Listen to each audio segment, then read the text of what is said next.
ჟენევაში ინტელექტუალური საკუთრების მსოფლიო ორგანიზაციას ქუთაისის საერთაშორისო უნივერსიტეტსა და საკპატენტს შორის სამმხრივი მემორანდუმი გაფორმდა. საერთაშორისო სამაგისტრო პროგრამა ინტელექტუალური საკუთრება, ინოვაციები და მეწარმოება ახალი სასწავლო წლიდან დაიწყება.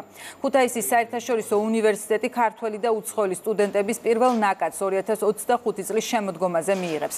სამაგისტრო პროგრამის მიზანია ინტელექტუალური საკუთრების სფეროში მაღალკვალიფიციური სპეციალისტების მომზადება, როგორც ადგილობრივ, ისე საერთაშორისო დონეზე.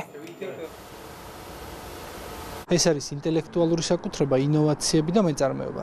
ძალიან მნიშვნელოვანია, რომ ამ პროგრამის თანაავტორიც და თანასპონსორიც არის გაერო, კერძოდ ინტელექტუალური საკუთრების მსოფლიო ორგანიზაცია, რომელიც ასეთ პროგრამას მსოფლიოს წამყვან სულ 20 უნივერსიტეტში ახორციელებს და ერთ-ერთი მათგანი უკვე იქნება საქართველო.